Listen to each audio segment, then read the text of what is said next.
Hello everyone, welcome to Aspire Academy. I'm Nasrin, your English teacher. So, today we are going to start the Ailing planet, the green movement's role. It is a chapter from your Hornbill textbook, and let's start what our author is saying in this chapter. So, প্ৰথমতে আমি টাইটেলটো চাও কি কৈছে The Ailing planet, the green movement's role. Ailing মানে হৈছে যেতিয়া কোনো বেমাৰত থকা ঠিক আছে এইলিং মানে হৈছে বেমাৰত পৰা অৰ্থাৎ বেমাৰত পৰা প্ল্যানেট কোনটো কথা কৈছে প্ল্যানেট আৰ্থৰ কথা কৈছে ঠিক আছে এইলিং প্ল্যানেট বুলি কৈছে আৰ্থত অৰ্থাৎ আৰ্থৰ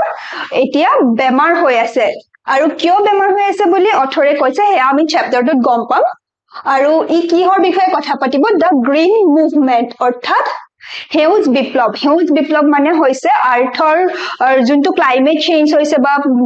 প্ৰকৃতিৰ যি অৱনতি ঘটিছে হেয়াৰ কেনেদৰে ৰোধ কৰিব পাৰি তাৰ বাবে যোনটো বিপ্লৱ চলি আহিছে হেতুৱে হৈছে গ্ৰীণ মুভমেন্ট আৰু সেই গ্ৰীণ মুভমেন্টৰ ৰোলটোৰ বিষয়ে এই গুটে চ্যাপ্টাৰটোত ক'ব আৰু আমাৰ অথৰ হৈছে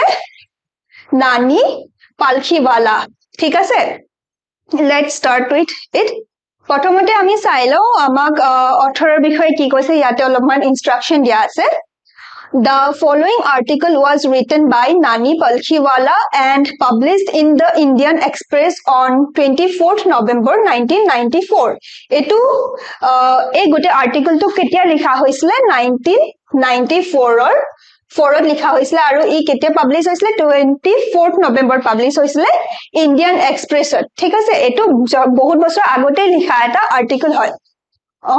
the issues that he raised regarding the declining health of the earth continue to have relevance aru a article to amar arthor junto declining health or kotha koise arthor junto obonoti ghotise yar gute prokriti overall junto obonoti ghoti ase he bishoye kotha koise aru hetur relevance orthat hetur prakhongikota etiao amar majot দৰকাৰী হয় আৰু এই প্ৰাসংগিকতা এতিয়া শেষ হৈ যোৱা নাই কিয়া আৰু আমি এটা আৰম্ভ কৰো চ্যাপ্টাৰটোত ঠিক আছে one cannot recall any movement in world history which has gripped the imagination of the entire human race so completely and so rapidly as the green movement which started nearly 25 years ago প্ৰথমতে অথৰে কি কৈছে আমাৰ human ৰেস two মানৱ জাতিৰ গুটে হিষ্ট্ৰীত এনেকুৱা কেতিয়াও হোৱা নাছিলে যে কোনবা এটা মুভমেন্টে গুটে মানৱ জাতিৰ ধ্যান বা গুটে ইমাজিনেশন টু এনে ধৰণে গ্ৰিপ কৰিছিলে যেনে ধৰণে এই গ্ৰীণ মুভমেন্টে কৰিছে আৰু গ্ৰীণ মুভমেন্ট কেতিয়া ষ্টাৰ্ট হৈছিলে 25 years ago আৰু এই 25 years ago to কেতিয়াৰ কথা কৈছে 1994 ত 25 years ago start হৈছে বুলি কৈছে অৰ্থাৎ 1972 ত start হৈছে যোনটো এতিয়া almost 51 years ago হ'ব গম পাইছা আৰু গ্ৰীণ মুভমেন্টৰ ৰিলেভেন্স এতিয়াও আছে আৰু গ্ৰীণ মুভমেন্টে যি ধৰণে মানৱ জাতিৰ গুটে ইমাজিনেশন গুটে ধ্যান আৰু হেৰিখিনি গ্ৰিপ কৰিছিলে যি ধৰণে খুপনি পুঠি দিছিলে মানুহৰ মনত সেই ধৰণে আজিলৈকে হিষ্ট্ৰীত কেতিয়াও এনেকা কোনো ধৰণৰ মুভমেন্ট বা কোনো বিপ্লৱে এনে ধৰণে খুপনি পুটিবলে পৰা নাছিলে In 1972, the world's first nationwide Green Party was founded in New Zealand. Eto bahut important information hoy tumaloke eto monot rakhibo lagibo. First Green Party ketia start hoisile 1972 aru eto hoisile New Zealand thik ase Since then, the movement has not looked back. Aru 1972 পৰা অৰ্থাৎ 51 years ago যেতিয়া এটো movement start হৈছিলে তাৰ পিছৰ পৰা কেতিয়াও green movement আৰু পিছলে ঘূৰি চাবলগীয়া হোৱা নাই অৰ্থাৎ এই মুভমেন্টটো আৰু ষ্ট্ৰং হৈ গৈ আছে যেহেতু মানুহৰ এতিয়া মানুহৰ মনত পৃথিৱীক লৈ পেলে যোনখিনি পৃথিৱীৰ যি অৱনতি ঘটিছে প্ৰকৃতিৰ যি ধৰণে আমি এক্সপ্লইট কৰিলো ইমান বছৰৰ পৰা ধৰি সেইখিনি যেতিয়া মানুহৰ মনত যেতিয়া হেৰি সৃষ্টি কৰিবলৈ সম্ভৱ হৈছে যেতিয়া মানুহৰ মনত সেইটো ইম্পেক্ট পেলাবলৈ আৰম্ভ কৰিছে তেতিয়াৰ পৰা আৰু কেতিয়াও এই মুভমেন্টটোৱে পিছলৈ ঘূৰি চাবলগীয়া হোৱা নাই অৰ্থাৎ এতিয়াও আমাৰ ইয়াতে তোমালোকে দেখিছা তোমালোকে নিউজত শুনিছা চাগে গ্ৰেটা থানবাৰ্গৰ কথা যোনে ফ্ৰাইডে ফৰ ফিউচাৰ বুলি এটা ষ্ট্ৰাইক আৰম্ভ কৰিছিলে সুইডিছ ক্লাইমেট এক্টিভিষ্ট হয় তাই যথেষ্ট য়াং হয় আৰু তাই যেতিয়া আৰম্ভ কৰিছিলে তেতিয়া গোটেই পৃথিৱী গোটেই ৱৰ্ল্ডে কেনেদৰে এই কথাখিনি আকৌ নতুনকে বুজিবলৈ ট্ৰাই কৰিলে আৰু নতুনকে কি ধৰণে গ্ৰীণ মুভমেন্টত আৰু এটা শক্তি প্ৰদান কৰিলে সেইটো তোমালোকে জানা নিশ্চয় we have shifted one hopes irrevocably from the mechanistic view to a holistic and ecological view of the world ইয়াতে এটো এটো সাবা হলিস্টিক এন্ড ইকোলজিক্যাল ভিউ মানে হৈছে হলিস্টিক মানে সকলো দিশৰ পৰা আমি আগতে আমাৰ আৰ্থৰ প্ৰতি আমাৰ ভিউটো কেনেকুৱা আছিল যে পৃথিৱীখনক আমি এটা মেচিন নিচিনা ভাবিছিলো আমি ইয়াৰ ৰিসোৰ্সেছবোৰ যিমান এক্সপ্লইট কৰি থাকিলেও যিমান ইউজ কৰি থাকিলেও কেতিয়াও শেষ হৈ নাযায় বা কেতিয়াও আমি পৃথিৱীখনৰ যে কিবা অৱনতি ঘটিছে আমি যে ইমান এক্সপ্লইট কৰাৰ কাৰণে বা অন্য পৃথিৱীৰ বাকি যিবিলাক স্পেচিছ আছে মানুহৰ বাদে সেইখিনি কেনেদৰে বেয়াকে ইম্পেক্ট পেলাইছে মানুহৰ কাৰ্যকলাপৰ বাবে সেই কথা আমি কেতিয়াও ভবা নাছিলো আমাৰ ভিউটো সদায় মেকানিষ্টিক আছিল আমি সদায় যান্ত্ৰিকভাৱে ভাবিছিলো পৃথিৱীখন এটা যন্ত্ৰ নিচিনাকে বুলি আমি ভাবিছিলো যাৰ কেতিয়াও আমি কেয়াৰ কৰা নাছিলো আৰু এটো এতিয়া কি হলে শিফট হৈছে আমাৰ সেই মেকানিষ্টিক ভিউটো এতিয়া শিফট হৈছে এটা হলিষ্টিক এণ্ড ইকোলজিক্যাল ভিউ এতিয়া আমি পৃথিৱীখনৰ গোটেই সকলো ফালৰ পৰা আমি ভাবিব লাগিব হলিষ্টিক মানে হৈছে চাৰিও দিশৰ পৰা আৰু ইকোলজিক্যাল মানে হৈছে পৰিৱেশগতভাৱে আমি গোটেই পৰিৱেশৰ কথা ভাবিব লাগিব আমি অকল মানৱ জাতিটোৰ কথা কেৱল চিন্তা কৰিলে নহব মানুহৰ লগতে পৃথিৱীত আৰু যিমান জীৱ-জন্তু আছে আৰু পৃথিৱীত যিমান ৰিসোৰ্সেছ আছে সবৰ কথা এজ এ হোল বুলি ভাবিব লাগিব It is a shift in human perception as revolutionary as that introduced by Copernicus, who taught mankind in the 16th century that the Earth and the other planets revolve around the sun. এই গোটেই শিফটটো যোনটো আমাৰ মেকানিষ্টিক ভিউৰ পৰা যোনটো holistic and ecological ভিউলে যোনটো shift হৈছে সেই শিফটটো কেনেকুৱা নিচিনা হয় বুলি কৈছে এইটো এটা ৰিভলিউশনাৰী শিফট বুলি কৈছে এইটো এটা ৰিভলিউশনাৰী পাৰসেপশন বুলি কৈছে মানুহৰ মনৰ এটা পাৰসেপশন মানে হৈছে দৃষ্টিভংগী ৰিভলিউশনাৰি মানে হৈছে বিপ্লৱী অৰ্থাৎ এটো এটা বিপ্লৱৰ নিচিনা এটা পাৰসেপশন এটা চেঞ্জ হৈছে যোনটো সেটটো আৰু হেতু কেনেকুৱা আছিল কপাৰনিকাছে যেতিয়া মানুহক 16th century যেতিয়া কৈছিলে যে আৰ্থ আৰু বাকি প্ল্যানেট বিলাকে একচুয়ালি সানৰ চাৰিওফালে ঘূৰে 16th century আগত মানুহৰ মনত কেনেকুৱা ধাৰণা আছিল যে আৰ্থখন হৈছে সেন্টাৰ আৰু আৰ্থৰ চাৰিওফালেহে যে সানটো ঘূৰে এটো আগতে 16th century আগত মানুহে হেইদৰে ভাবিছিলে কিন্তু কপাৰনিকাছে যেতিয়া মানুহক এই কথা অবগত কৰালে যে আৰ্থখন আৰু কি প্ল্যানেট বিলাকে একচুয়ালি সানৰ চাৰিওফালে ঘূৰে অৰ্থাৎ আৰ্থখন ইউনিভাৰ্সৰ সেন্টাৰ নহয় এই গোটেই চেঞ্জটো যেতিয়া মানুহৰ মনত যোনটো ইম্পেক্ট পেলালে সেই গোটেই ইম্পেক্টটো কিহৰ লগত কম্পেয়াৰ কৰিছে আমাৰ যোনটো মেকানিষ্টিক ভিউটো পৰা যোনটো হলিষ্টিক এণ্ড ইকোলজিক্যাল ভিউলেছ চেঞ্জ হৈছে সেইটোৰ কথা এই কথাটোৰ লগত কম্পেয়াৰ কৰিছে For the first time in human history, there is a growing worldwide consciousness that the Earth itself is a living organism, an enormous being of which we are parts. প্ৰথমবাৰৰ বাবে মানুহে এইদৰে ভাবিবলৈ আৰম্ভ কৰিলে যে পৃথিৱীখন একচুয়ালি এটা যন্ত্ৰ নহয় বা এটা মেচিন নহয় এটো এটা লিভিং অৰ্গানিজম হয় ইউ এটা জীৱ হয় পৃথিৱীও এটা জীৱ বুলি মানুহে ফাৰ্স্ট টাইমৰ কাৰণে ৰিয়েলাইজ কৰিলে এটো এটা ওয়াৰ্ল্ড ওয়াইড কনসিয়াসনেস এটা গ্ৰো হল ঠিক আছে যে এটো এটা লিভিং অৰ্গানিজম অৰ্থাৎ ইউ এটা জীৱন্ত বস্তুহে হয় এটা মেচিন নহয় an enormous being of which we are parts eta enormous mane hoise bahut huge thik ase eta bahut huge being orthat eta prithibikon kiman dangor hoy ami hetu kotha janu prithibikon iman dangor aru etu hoise eta living organism aru ami manu ba onyo jibojantu bilak yar eta part he hoy it has its own metabolic needs and vital processes which need to be respected and preserved. আৰু যেহেতু living অৰ্গানিজম বুলি কৈছে গতিকে ইয়াৰো কিছুমান metabolic needs আছে metabolic needs মানে হৈছে আমি যেতিয়া আমাৰ শৰীৰটোৱে কাম কৰি থাকিবৰ কাৰণে কি হয় আমাক শক্তিৰ প্ৰয়োজন হয় আৰু সেই শক্তি আমি কিহৰ পৰা পাওঁ আমি খাদ্য গ্ৰহণ কৰি আমি সেই শক্তি পাওঁ অৰ্থাৎ আমাৰ বডিটোৱে যোনটো সেই শক্তি যোনটো বিচাৰে সেইটো আমি খাদ্যৰ পৰা পাওঁ তেনেদৰে পৃথিৱীখন যেহেতু এটা লিভিং অৰ্গানিজম বুলি অথৰে কৈছে গতিকে তাৰো নিজৰ নিজৰ মেটাবলিক নিডছ আছে আৰু ভাইটেল প্ৰসেছ আছে ভাইটেল মানে হৈছে যথেষ্ট প্ৰয়োজনীয় ভাইটেল প্ৰসেছেছ আছে যোনবিলাক আমি এজ এ হিউমেন বিং ৰেসপেক্ট কৰিব লাগে আৰু প্ৰিজাৰ্ভ কৰিব লাগে যেহেতু এই সকলোবোৰ কথা আমি অবহেলা কৰি আছিলো অতদিনে সেইবাবে পৃথিৱীখনৰ বেমাৰ হৈ আছে বুলি অথৰে কৈছে সেইটো কাৰণে কৈছে এইলিং প্লেনেট বুলি The Earth's vital signs reveal a patient in declining health. Earthৰ যোনবোৰ vital signs হয় vital মানে যোনবোৰ প্ৰয়োজনীয় মানে sign হয় যোনবিলাক sign মানে Earthৰ পৰা আমি দেখি আছো যি ধৰণে forest ধ্বংস হৈ আছে যি ধৰণে উদ্যোগ বিলাক বনি আছে কিমান pollution কৰি আছে এইবিলাক কিহৰ sign হয় এয়া হৈছে a patient in declining health এজন বেমাৰীৰ কিছুমান সাইন হয় অৰ্থাৎ পেশেন্ট মানে বেমাৰী বুলি আমি জানো আৰু ৰিভিল কৰা মানে হৈছে দেখুৱা মানে ৰিভিল কৰা মানে কিবা এটা বস্তু উলিয়াই অনা চকুৰা সন্মুখলৈ আমাক দেখুৱাই দিছে কি দেখুৱাইছে এজন বেমাৰী যাৰ হেলথটো ডিক্লাইন হৈছে যাৰ হেলথৰ অৱনতি ঘটিছে ডিক্লাইন মানে অৱনতি ঠিক আছে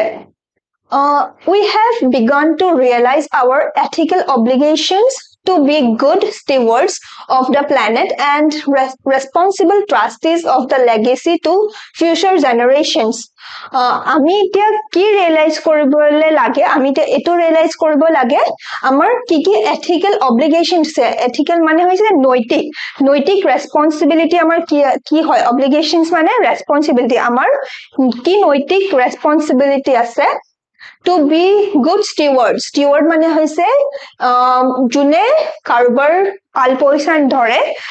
তেনেকুৱা লোকক steward বুলি কয় specially steward word to train বা শিপত থকা যোনজন পাৰসন যোনখিনি প্যাসেঞ্জাৰ আছে তাহাঁতৰ আলপৈচান ধৰে কিন্তু এতিয়া পৃথিৱীখনৰ যেহেতু হেলথ ডিক্লাইন হৈছে বুলি কৈছে পৃথিৱীখন যেহেতু এটা পেশেন্ট বুলি কৈছে তো আমি এতিয়া আমাৰ নৈতিক ৰেসপন্সিবিলিটি কি হয় আমি এজন good steward হ'ব লাগে অৰ্থাৎ আমি পৃথিৱীৰ এটা আলপৈচান ধৰিব লাগে of the planet আলপৈচান ধৰিব লাগে and responsible trustees of the legacy to future generation আৰু আমাৰ future generationৰ কাৰণে যোনটো legacy থৈ যাম যোনটো earth আমি থৈ যাম যোনটো planet আমি থৈ যাম তাৰ কাৰণে আমি responsible trustee হ'ব লাগে অৰ্থাৎ responsible trustees মানে আমাৰ যোনটো responsibility আছে পৃথিৱীখনক ভালকে ৰাখি থৈ যোৱা trustees মানে হৈছে যাৰ হাতত দি থৈ গৈ হাতত আছে আমাৰ হাতত এতিয়া আছে আমি কেনেদৰে পৃথিৱীখনৰ হেলথৰ কথা আমি চিন্তা কৰি ফিউচাৰ জেনাৰেশনৰ কাৰণে এটা ভাল প্ল্যানেট ফুল অফ ৰিসোৰ্সেস আমি থৈ যাব পাৰো The concept of sustainable development was popularized in 1987 by the World Commission on Environment and Development এই সাস্টেইনেবল ডেভেলপমেন্টৰ কনসেপ্টটো কেতিয়া আহিছিলে সাস্টেইনেবল মানে হৈছে বহনক্ষম আৰু ডেভেলপমেন্ট মানে হৈছে উন্নতি আমি জানো বহনক্ষম উন্নতিৰ কনসেপ্টটো কেতিয়া পপুলাৰাইজ হৈছিলে 1987 ত এটো ইয়াৰটো মনত ৰাখিবা তোমালোকে by the World Commission on Environment and Development World Commission on Environment and Development in 1987 to sustainable development concept to anisile thik ase aru in its report it defined the idea as development that meets the needs of the present without compromising the ability of future generations to meet their needs aru ei sustainable development definition te tahator report ki boli disile development that meets the needs of the present eto hoise ene dhoroner unnoti bohonkham unnoti to hoise kenekwa unnoti juntoe present generation amar etia junkhini need hoy eyate eto word to bahut dhyan koribo lagia hoise needs yate amar ওয়ান্টৰ কথা কোৱা নাই want মানে হৈছে কিবা এটা বস্তু বিচাৰা যোনটো আমি মানুহৰ আমাৰ কেতিয়াও ওয়ান্টৰ কেতিয়াও শেষ নাই আমাৰ কিবা বস্তু দেখিলে এটো লাগে আমাৰ সব বস্তু লাগে কিন্তু ইয়াতে কৈছে আমি যোনখিনি নিডছ খিনি হৈছে যোনখিনি অপৰিহাৰ্য ভাবে আমাক যোনখিনি দৰকাৰী যোনখিনি নহলে নহব আমি অকল হিমানখিনিহে ৰিসোৰ্সেস পৃথিৱীৰ পৰা ইউজ কৰিম আৰ্থৰ হিমানখিনি ৰিসোৰ্সেসে আমি ইউজ কৰিম আৰু এই উন্নতিৰ দ্বাৰা কি হ'ব আমাৰ সেই যোনখিনি প্ৰয়োজনীয়তা সেই প্ৰয়োজনীয়তাখিনিটো ফুলফিল কৰিবই কেনেদৰে ফুলফিল কৰিব লাগিব without compromising the ability of future generations to meet their needs future generation যোনখিনি আহিব তাহাঁতৰ যোনখিনি নিডছ থাকিব সেই নিডছখিনিৰ লগত কোনো ধৰণৰ কম্প্ৰমাইজ নকৰাকে আমাৰ নিডছখিনি ফুলফিলমেণ্ট কৰাটোৱে হৈছে সাস্টেইনেবল ডেভেলপমেণ্ট ঠিক আছে এই কনসেপ্টটো বহুত বেছি ইম্পৰ্টেন্ট হয় এটো তোমালোকে ভালদৰে ডেফিনেশনটো মনত ৰাখিবা that is without stripping the natural world of resources future generations would need আমি যোনখিনি resources আছে ইমান বছৰে কি কৰিছে মানুহখিনিয়ে সব resources বিলাক ফিউচাৰৰ কথা নভবাকে ইউজ কৰি আহিছে গছ-গছনি কাটি ধ্বংস কৰি দিছে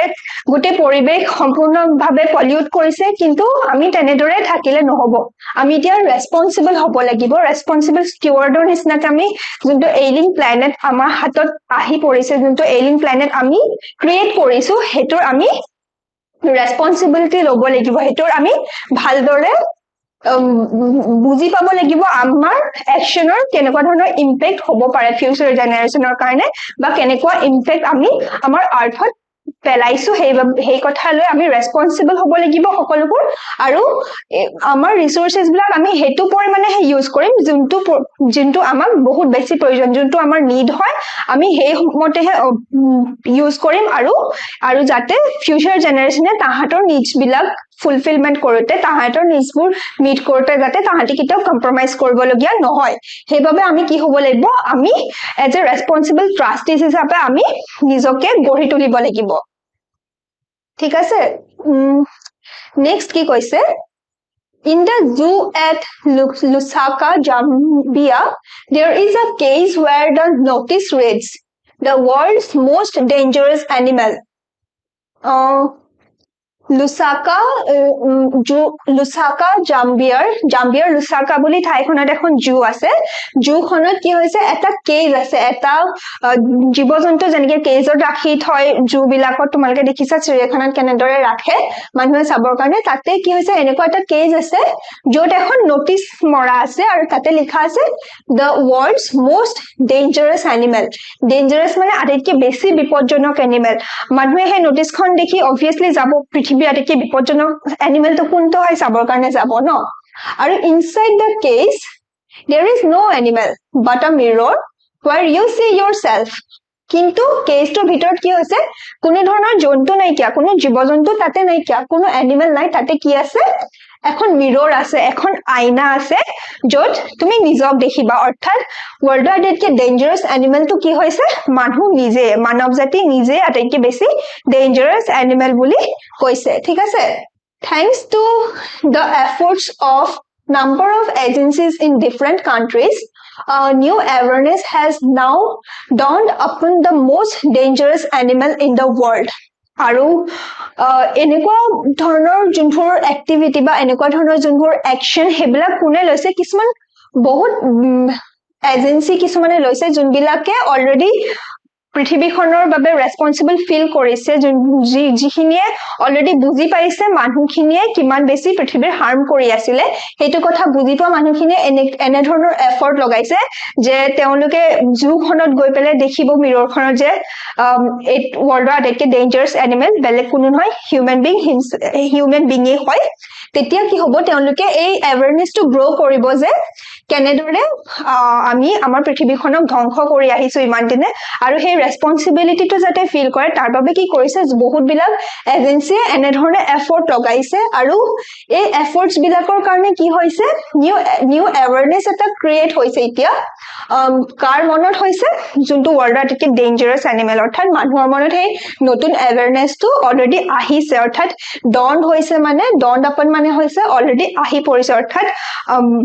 আহি পৰিছে আমাৰ মাইণ্ডত সেইখিনি এৱেৰনেছ আমি ৰিয়েলাইজ কৰিবলৈ আমি সক্ষম হৈছো এনেকুৱা এজেন্সি বিলাকৰ এফৰ্টৰ কাৰণে He has realized the wisdom of shifting from a system based on domination to one based on partnership. আৰু মানুহে এতিয়া কি বুজি পাইছে আমাৰ উইজডমটো এতিয়া কোলে শিফটিং হৈছে যে ডমিনেশন টু দ্য পাৰ্টনাৰশ্বিপ আমি এতিয়া আৰ্থক ডমিনেট কৰিবলৈ নহব ইমান বছৰ আমি কি কৰিছিলো আৰ্থক আমি ডমিনেট কৰি আছিলো আৰ্থৰ ৰিসোৰ্সেছবোৰ কেৱল আমাৰ বুলি আমি ইউজ কৰি আছিলো বাকি জীৱ-জন্তুৰ কথা নভবাকে বা পৃথিৱীখনৰ কথা নভবাকে আমি ইমান বছৰে ডমিনেট কৰি আছিলো এক্সপ্লইট কৰি আছিলো কিন্তু এতিয়া আমাৰ সেই এৱেৰনেছটোৰ কাৰণে সেই ভিউটো কোলে শিফট হৈছে ডমিনেশনৰ পৰা পাৰ্টনাৰশ্বিপলৈ চেঞ্জ হৈছে অৰ্থাৎ আমি পৃথিৱীখনত অকলে লিভিং অৰ্গানিজম নহয় আমাৰ লগত আৰু বহুত প্ৰজাতি আছে আৰু পৃথিৱীখন নিজে এটা লিভিং অৰ্গানিজম হয় তো আমি পাৰ্টনাৰশ্বিপতহে থাকিব লাগিব আমি পৃথিৱী বা অন্য প্ৰজাতিসমূহক আমি ডমিনেট কৰিব নোৱাৰো ঠিক আছে তো সেই যোনটো উইজডমৰ সেই শিফটটো এতিয়া লাহে লাহে আমি দেখা পাইছো Scientists have catalogued about 1.4 million living species with which mankind shares the earth. আমি মানুহে কিমানখিনি প্ৰজাতিৰ লগত আৰ্থখন শেয়াৰ কৰি আছে চোৱা 1.4 মিলিয়ন আৰু এই 1.4 মিলিয়ন স্পেচিছটো সাইন্টিষ্ট বিলাকে ক্যাটালগ কৰিছে অলৰেডি মানে ইহতৰ যোনখিনি 1.4 মিলিয়ন লিভিং স্পেচিছৰ লিষ্ট আছে বা অলৰেডি জানে সেই প্ৰজাতিখিনিৰ বিষয়ে সেইখিনি ক্যাটালগ হৈ আছে কিন্তু ক্যাটালগ নোহোৱা আৰু বহুত প্ৰজাতি আছে যোনখিনি বিষয়ে আমি নাজানো Estimates vary widely as regards the still uncatalogued living species আৰু এতিয়াও বহুত uncatalogued living species আছে Biologists reckon that about 3 to 100 million of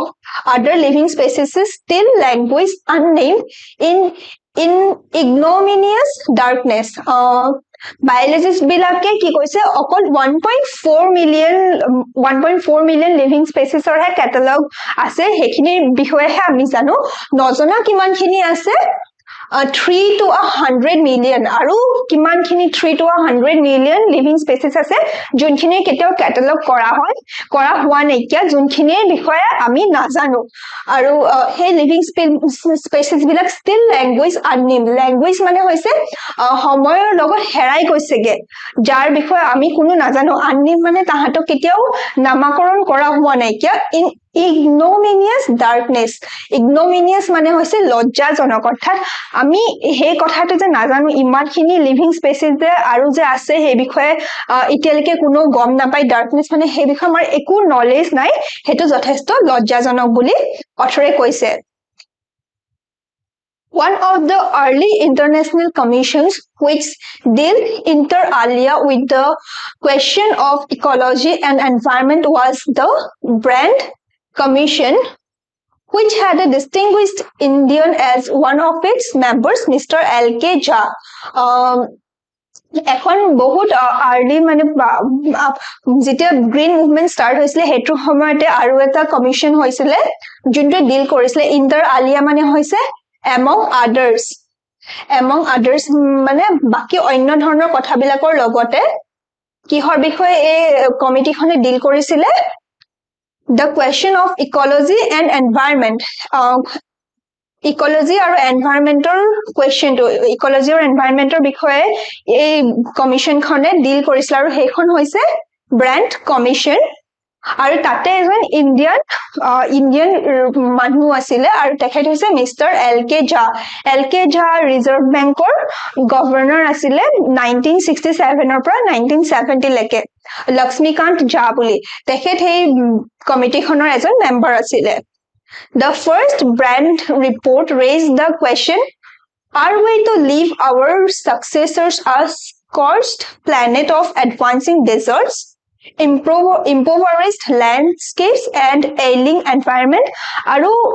তাহাঁতৰ এটা report তাহাঁতৰ first Brand report কি question raise কৰিছিলে আমি আমাৰ ফিউচাৰ জেনাৰেশনটো কাৰণে আমি আমাৰ সাকসেসৰ্স অৰ্থাৎ আমাৰ পিছৰ যোনটো জেনাৰেশন আহিব তাহাঁতৰ কাৰণে আমি কি এৰি থৈ যাম A scorched planet, scorched মানে হৈছে জুয়ে পুৰা অৰ্থাৎ জ্বলি শেষ হৈ যোৱা অৰ্থাৎ আমি ইমানে বেছি ৰিসোৰ্সেস বিলাক শেষ কৰিছো ইমান বেছি এক্সপ্লইট কৰিছো যে ই জ্বলি গৈছে ই শেষ হৈ গৈছেগে তেনেকুৱা এটা প্লেনেট আমি এৰি থৈ যাম নেকি উইথ কি এডভান্সিং ডেজাৰ্ট মানে মৰুভূমি যিমান ডিফৰেষ্টেশন কৰিছে হিমানে কি হৈছে মৰুভূমিৰ সংখ্যা বাঢ়ি গৈছে মৰুভূমি এৰি থৈ যাম নেকি impoverished landscape impoverished মানে হৈছে একদম দুখ লগা যাৰ অৱস্থা একদম দুখিয়া একদম বিপৰ্যয় এই জনক অৱস্থাত আমি আমাৰ ল্যান্ডস্কেপ এৰি থৈ যাম নেকি and ailing environment আৰু এনেদৰে বেমাৰত পৰা এটা পৰিবেশ এৰি থৈ যাম নেকি বুলি ব্ৰেণ্ড কমিশনে ফাৰ্ষ্ট ৰিপৰ্টত কোৱেশ্চন ৰেইজ কৰিছিলে Mr. Lester R. Brown in his thoughtful book The Global Economic Prospect Lester Brown's book khonor naam hoise The Global Economic Prospect points out that the Earth's principal biological systems are four: fisheries, forests, grasslands, and croplands, and they form the foundation of the global economic system. Mr. Lester R. Brown তেওঁৰ book The Global Economic Prospect কি point out কৰিছে যে world economy main চাৰিটা sources কি হৈছে fisheries, forest, grasslands and cropland অৰ্থাৎ fishery মানে হৈছে যোনটো মীন পালন কৰা হয় fishery বিলাকত যোনটো মীন উৎপাদন কৰা হয় সেই মীন পালনৰ কথা কৈছে forest অৰ্থাৎ হাবি জংগল grassland মানে হৈছে হেউজিয়া যোনখিনি ঘাঁহনি grasslands বিলাক আছে পৃথিৱীত বহুত ঠাই and croplands অৰ্থাৎ শস্য ভূমিৰ কথা কৈছে এই চাৰিটা সিস্টেমই হৈছে মেইন প্ৰিন্সিপাল সিস্টেম হৈছে যোনটোৱে গ্লোবাল ইকনমিক সিস্টেমৰ ফাউন্ডেশনটো বিল্ড কৰিছে ঠিক আছে in addition to supplying our food these four systems provide virtually all the raw materials for industry except minerals and petroleum derived synthetics আৰু এই যোনটো চাৰিটা ইকনমিক সিস্টেমৰ কথা কৈছে যোনটো গ্লোবাল ইকনমিৰ ফাউন্ডেশনটো বিল্ড কৰিছে অৰ্থাৎ cropland grassland fisheries and forest সেই চাৰিটাই আমাক ফুড সাপ্লাই কৰাৰ বাহিৰেও আৰু কি প্ৰভাইড কৰিছে virtually all the raw materials virtually মানে চকুৰে দেখাকে মানে যিমানখিনি আমাৰ দৃষ্টিত আহে তেনেকে সব বিলাক ৰ মেটেৰিয়েলছ প্ৰভাইড কৰিছে সব ইন্ডাষ্ট্ৰিৰ কাৰণে except minerals and petroleum derived synthetics কৃত্ৰিমভাৱে যোনবোৰ মিনাৰেল বা পেট্ৰলিয়াম আমি হৰণ কৰা যোনবোৰ ইন্ডাষ্ট্ৰি আছে সেইবিলাকৰ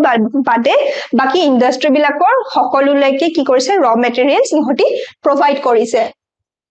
In large areas of the world, human claims on these systems are reaching an unsustainable level, a point where their productivity is being impaired. আৰু বহুত ডাঙৰ এৰিয়া জুৰি পৃথিৱীত কি কৰিছে এই গোটে চাৰিটা সিস্টেমৰ বহুত বেছিকে এক্সপ্লইটেশন কৰা হৈছে যে কি হৈছে হিউমেনে এনে ধৰণে ইহঁতৰ এক্সপ্লইটেশন কৰিছে যে ইহঁতি আনসাস্টেইনেবল লেভেল এটা ৰিচ কৰিছে ইহঁতৰ আৰু এটা মানে সাস্টেইন কৰিব নোৱাৰা এটা অৱস্থা পাইছে গৈ a point where their productivity is being impaired মানে হৈছে ধ্বংস হৈ যোৱা যোনটো মানে বহুত বেছি এক্সপ্লইটেশনৰ কাৰণে শেষ হৈ গৈছে আনসাস্টেইনেবল এটা লেভেল পাইছে গৈ when this happens fisheries collapse forests disappear grasslands are converted into barren wastelands and croplands deteriorate যেতিয়া এটো হৈছে যেতিয়া এটো হয় যেতিয়া আনসাস্টেইনেবল এটা লেভেল পাইছে যেতিয়া আমাৰ এক্সপ্লইটেশন ইমান বেছি হৈ গৈছে কিছুমান ঠাই যে কি হোৱা আৰম্ভ হৈছে ফিশাৰী কলাপস ফিশাৰী শেষ হৈ গৈছে কলাপস মানে ধ্বংস হৈ গৈছে ফিশাৰীত আৰু মাছ নোহোৱা হৈ গৈছে বা মাছৰ লগতে যোনবোৰ অন্য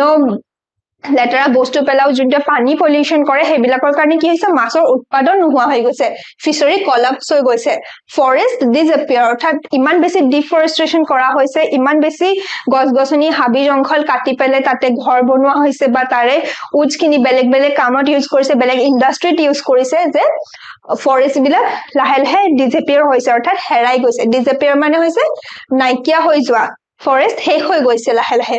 Grasslands are converted into barren wasteland. Barren মানে হৈছে যোনটো খালি অৰ্থাৎ একো নাইকিয়া গ্ৰাছলেণ্ডৰ আগতে যোনবোৰ গ্ৰীন গ্ৰাছ আছিলে বা যোনখিনি আছিলে গ্ৰাছ অলৰেডি তাতে যোনখিনি ইকোলজিক্যালি যোনখিনি জীৱ-জন্তু তাতে সাৰ্ভাইভ কৰিছিলে সেইবিলাক সব শেষ হৈ গৈছে আৰু গ্ৰাছলেণ্ডখিনি কি হলে কনভাৰ্ট হৈছে বাৰেন ৱেষ্টলেণ্ড মানে হৈছে তাতে আৰু এতিয়া কোনো ধৰণৰ গছ-গছনি বা কোনো ধৰণৰ ঘাঁহ বা জীৱ-জন্তু সাৰ্ভাইভ কৰিবৰ কাৰণে আৰু অৱস্থা নাইকিয়া হৈ গৈছেগে এণ্ড ক্ৰপছলেণ্ড ডিটোৰিয়েট আৰু ক্ৰপছলেণ্ডো দৰো যোনটো ক্ষমতা আছিলে শস্য উৎপাদন কৰা য'ত শস্য লগালে বহুত বেছি ভালদৰে উৎপাদন বাঢ়িছিলে তাৰে অৱস্থাও যথেষ্ট অৱনতি ঘটিছে ডিটোৰিয়েট মানে হৈছে অৱনতি ঘটা আৰু in a protein conscious and protein hungry world overfishing is common every day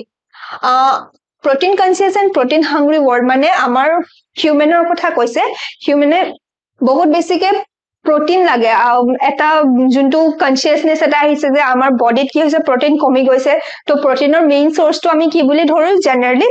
মাছৰ পৰা আমি বহুত সোনকালে protein আহৰণ কৰিব পাৰো আৰু হেতু কাৰণে কি হৈছে overfishing টো বহুত কমন হৈ গৈছেগে overfishing মানে যিমানটো প্ৰয়োজনতকে বহুত বেছি ফিশিং কৰে বহুত বেছি মাছ মাৰে বা যেতিয়া মাছ মাৰে তেতিয়া তাহাঁতৰ কি হয় যেতিয়া এটা মাছৰ যোনটো পোৱালি জন্ম দিয়াৰ যোনটো সময় থাকে সেই সময়টো কথাও নাভাবি হেতু সময়টো মাছ মাৰে আৰু মাছ মাৰাৰ কাৰণে কি হয় মাছৰ পেটত আমি দেখো কিছুমান সৰু মাছৰ যোনবোৰ পোৱালি হেবিলাক থাকে আৰু তেনেদৰে কি হয় খোৱাৰ কাৰণে মাছৰ যোনটো সংখ্যা হেয়াও কমি গৈছে আৰু হেয়া হৈছে ওভাৰফিশিং আৰু এটো যথেষ্ট কমন হৈ পৰিছে এতিয়া in poor countries local forests are being decimated in order to procure firewood for cooking decimated মানে হৈছে reduction in number অৰ্থাৎ ইয়াৰ সংখ্যা কমি গৈছেগে poor country বিলাকত কি হৈছে local forest বিলাকৰ সংখ্যাবোৰ কমি গৈছে কিহৰ কাৰণে কমিছে in order to procure firewood for cooking তাতে যেহেতু কুকিংৰ কাৰণে firewood ইউজ কৰে গটিকে তাহাঁতি কি কৰে গছ-গছনি হাবি গছ-গছনি কাটি দিয়ে তো হেতু কাৰণে হে poor country বিলাকত local forestৰ সংখ্যাটো যথেষ্ট কমি গৈছেগে in some places firewood has become so expensive that what goes under the pot now costs more than what goes inside আৰু কিছুমান ঠাইত কি হৈছে firewood বিলাক বহুত বেছি এক্সপেন্সিভ হৈ গৈছে ইমানে বেছি এক্সপেন্সিভ হৈ গৈছে যে কি হৈছে পটৰ তলত যোনটো যায় হেতু পটৰ ভিতৰত থকা বস্তুতকে বেছিহে দাম হৈ গৈছে অৰ্থাৎ যোনখিনি খাদ্য পটত বনাইছে তাতকে কি কৰিছে পটৰ তলত যোনটো জুই জ্বলাবৰ কাৰণে যোনটো কাঠ ইউজ কৰিছে যোনটো ফায়াৰউড ইউজ কৰিছে হেতু বেছি এক্সপেন্সিভ হৈ গৈছে আৰু হেতুৱে বেছি পইচা কি কৰিছে কষ্ট কৰিছে মানুহৰ বেছিকে হেতুৱে খৰচ কৰাইছে Since the tropical forest is, in the words of Dr. Mayers, the powerhouse of evolution, several species of life face extinction as a result of its destruction. আৰু tropical যোনখিনি forest অৰ্থাৎ tropical forest মানে আমাৰ tropic area বিলাকত যোনখিনি forest আছে যোনখিনি evergreen forest হয় সেই ফৰেষ্ট খিনি কি হৈছে ডক্টৰ মেয়াৰে কি বুলি কৈছিলে সেইখিনি পাৱাৰ হাউস of evolution অৰ্থাৎ তাতে ইমান বেছি জীৱ-জন্তু ইমান বেছি প্ৰজাতিৰ গছ-গছনি চৰাই চিৰিকটি বা জীৱ-জন্তু আছে যোনখিনি ইভলিউশনৰ পাৱাৰ হাউস বুলি যাক ডক্টৰ মেয়াৰে আখ্যা দিছে হেতু কি হৈছে এতিয়া তাৰে বহুত বিলাক স্পেচিছে এক্সটিংকশন ফেস কৰিব লগা হৈছে অৰ্থাৎ লুপ্তপ্ৰায় হৈ গৈছে কাৰণ ইয়াৰো বহুত বেছি ডিস্ট্ৰাকশন কৰা হৈছে ট্ৰপিক্যাল ফৰেষ্ট বিলাকৰো যথেষ্ট ধ্বংস কৰি দিয়া হৈছে ঠিক আছে আজিলে আমি ইমানতে সামৰিছো এই লেসনটোৰ বাকিখিনি কি কৈছে হেয়া জানিবৰ বাবে আপোনালোকে চাই থাকক এস্পায়াৰ একাডেমি থ্যাংক ইউ